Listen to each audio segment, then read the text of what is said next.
అన్యాయాన్ని ఎదిరిస్తే నా గొడవకు సంతృప్తి, అన్యాయం అంతరిస్తే నా గొడవకు ముక్తి ప్రాప్తి, అన్యాయాన్ని ఎదిరించినవాడు నాకు ఆరాధ్యుడు అని ప్రకటించిన ప్రజాకవి కాళోజీ నారాయణరావు. ఆయన పుట్టినరోజును తెలంగాణ భాషా దినోత్సవంగా జరుపుకుంటున్నాం.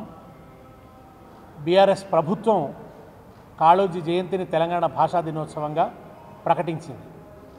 కాళోజీ కోరుకున్నది బడి పలుకుల భాష కాదు, పలుకుబడుల భాష కావాలని చెప్పి. అన్య భాషలు నేర్చి ఆంధ్రము రాదంచు, సకిలించు ఆంధ్రుడా చావవెందుకురా అన్న కాళోజీయే 2.5 జిల్లాలది దండి భాష తెలుగు, తక్కినోళ్ల యాస నొక్కిపెట్టు తీర్పు ఇక చెల్లదు అని చెప్పాడు ఆయన. 2.5 జిల్లాలదే దండి భాష ఎట్లవుతుందన్నాడు.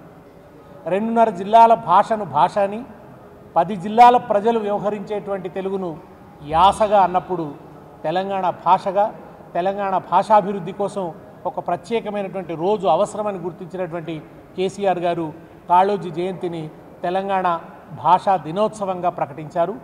అంతేకాకుండా కాళోజీ స్ఫూర్తి సాహిత్య లోకంలో నిరంతరం వర్ధిల్లాలని చెప్పి, కాళోజీ ఆదర్శాలు ఇక్కడి మనుషుల వ్యక్తిత్వాల్లో సంలీనం కావాలని చెప్పి, తెలంగాణ విలువలు అంటే కాళోజీలో ఉన్నటువంటి కలివిడితనం కావచ్చు, కాళోజీలో ఉన్నటువంటి ఉదారవాదం కావచ్చు, కాళోజీలో ఉన్నటువంటి ధిక్కార చైతన్యం కావచ్చు, సంస్కరణ దృక్పథం కావచ్చు, కులమతాలకు అతీతంగా ఆలోచించేటువంటి ఆ వ్యక్తిత్వం కావచ్చు, ఈ ఆదర్శాలన్నీ కూడా తెలంగాణ కవులకు, సాహిత్యకారులకు ఒక నిరంతరం స్ఫూర్తిగా నిలవాలని ప్రజాకవి కాళోజీ పేరు మీద ₹1,00,000 అవార్డుని గత ప్రభుత్వం, బీఆర్ఎస్ ప్రభుత్వం నెలకొల్పింది. అంత మాత్రమే కాదు, ఆరోగ్య యూనివర్సిటీకి, హెల్త్ యూనివర్సిటీకి కాళోజీ నారాయణరావు గారి పేరును పెట్టుకోవడం జరిగింది, కాళోజీ విశ్వవిద్యాలయంగా. తర్వాత వరంగల్ నగరంలో పెద్ద ఎత్తున, బహుశా రాష్ట్రంలోనే అతిపెద్ద కళా ప్రాంగణం, అతిపెద్ద ఆడిటోరియం కాళోజీ కళా ప్రాంగణానికి గొప్ప వరంగల్లో ఉన్నటువంటి నట్టనడి సెంటర్లో స్థలాన్నిచ్చి బోలెడంత డబ్బుతో చాలా అద్భుతమైనటువంటి నిర్మాణం చేయడం జరిగింది. కాళోజీ కళా ప్రాంగణాన్ని నిర్మించడం జరిగింది. తర్వాత వచ్చిన ప్రభుత్వం ఏదో దాని మిగిలిన పనులు కొన్ని పూర్తి చేసి రిబ్బన్ కటింగ్ చేయడం జరిగింది. కానీ దాని నిర్మాణానికి, దానికి స్థలాన్ని ఇచ్చి నిర్మించింది. ఆ కాన్సెప్ట్ కానీ, అది ఎట్లా ఉండాలన్నది కానీ, ఏ స్థాయిలో ఉండాలి, కాళోజీ ప్రతిష్టకు తగినట్టుగా ఉండాలని చెప్పి దాన్ని ఒక కలగని సాకారం చేసింది కేసీఆర్ గారు. విషాదం ఏంటంటే ఇవాళ ఆ ప్రాంగణం ఉపయోగంలోకి రావడం లేదు. దానికి 50,000 పైన ఎంతనో ఫీజు నిర్ణయించారు. దానివల్ల దాంట్లో ఎవరు కళాకారులు కానీ, సాహిత్యకారులు కానీ వెళ్ళి సభలు పెట్టుకునేటువంటి పరిస్థితి లేదు. అది పడావుబడి ఉన్నది.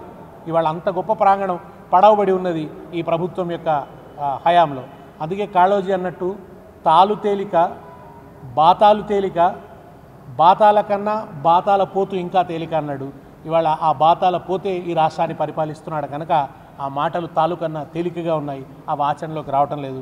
కాళోజీ ప్రాంగణం కళా విహీనంగా చేయబడ్డది. నేను ఈ ప్రభుత్వాన్ని డిమాండ్ చేస్తున్నాను, కాళోజీ ప్రాంగణాన్ని ప్రజలకు అందుబాటులోకి తీసుకురావాలి, అది ఉపయోగించుకునే విధంగా మారాలి. ముఖ్యంగా సాంస్కృతిక సభలకు, సాహిత్య సభలకు దాన్ని చాలా తక్కువ రేటుకు ఇవ్వాలని చెప్పి, కాళోజీ స్ఫూర్తి నిలబెట్టాలని చెప్పి నేను కోరుకుంటున్నాను. అట్లాగే సాహిత్య అకాడమీకి ఇప్పటివరకు చైర్మన్ వేయలేదు, సాహిత్య అకాడమీ కార్యక్రమాలు ఏమి పెద్దగా ఉండటం లేదు. తెలంగాణ కళా సంస్కృతుల పరిరక్షణ కోసం ఒక ప్రత్యేకమైన కార్యాచరణను ప్రకటించాలని చెప్పి కూడా నేను డిమాండ్ చేస్తున్నాను.